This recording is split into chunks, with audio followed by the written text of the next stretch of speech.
सफ़ी भाई, एक बात मैं आपसे पूछना चाहता हूँ और मुझे उम्मीद है कि आप ही इस पर ज़्यादा एक मुनासिब कमेंट कर सकते हैं कि हमारे यहाँ बिलखुसूस हिंदुस्तान और पाकिस्तान में एक जहाँ उर्दू बोली समझी और पढ़ी जाती है, नात गोई और नात ख़्वानी की एक रिवायत है। तो मैं चाहता हूँ कि इन दोनों डायमेंशंस में, नात ख़्वानी और नात गोई, वो शुआरा जो कलाम लिख रहे हैं और वो अफराद जो कलाम पढ़ रहे हैं, क्योंकि आप दोनों जिहतों में एक वसी तजर्बा रखते हैं और आपने कौमी और बैनुल अक़वामी सतह पर आपने बड़े प्लेटफॉर्म्स पर परफॉर्म किया है, मुख्तलिफ़ टीवी चैनल्स पर आपको सुना जाता है।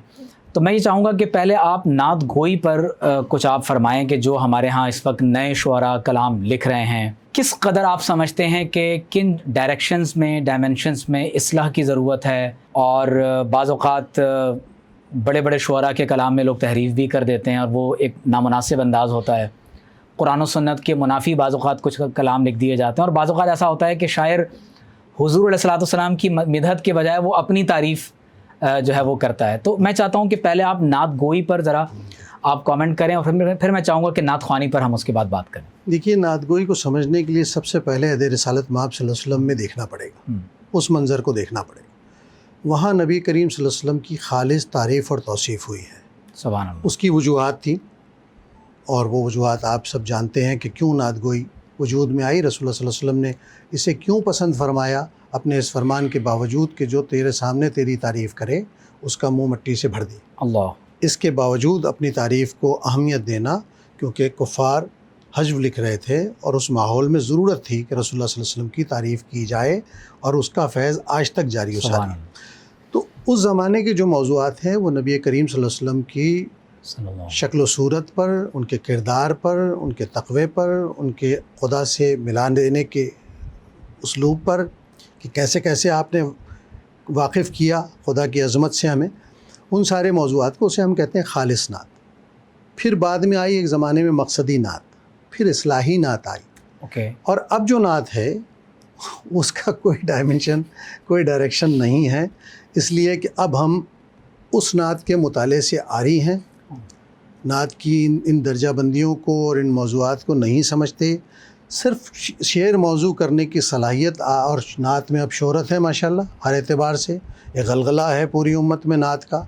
जैसे ऐसे कोई मसाइल पैदा होते हैं, क्योंकि ये अजीब तरह का मामला है कि नात हालत सुकून में एक अलग कैफियत में होती है और हालत जंग में एक अलग कैफियत में होती है, और ये उसी दौर से है, नबी करीम सल्लल्लाहु अलैहि वसल्लम के दौर से।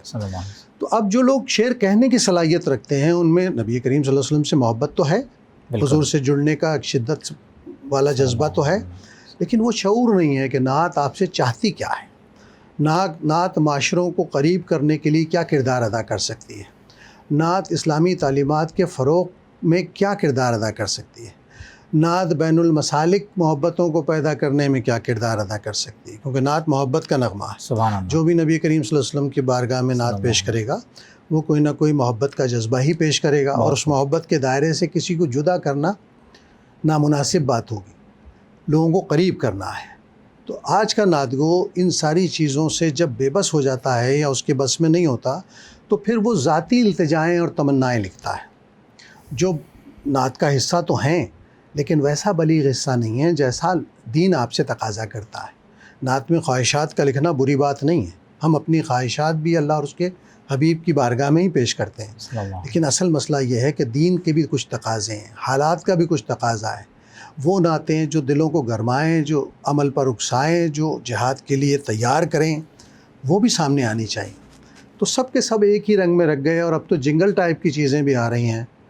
एक ज़माने में हम एडवर्टाइजिंग की ज़बान में लिखते थे कुछ चीज़ें इस तरह की, लेकिन अब नातों में भी उमूमी रवैया यही हो गया। नतीजा यह है कि नात के समात का शऊर भी उस सतह पे नहीं रहा जिस सतह पर आज से 20 साल पहले था, वो भी बतदरीज जो है वो गिरावट का शिकार है।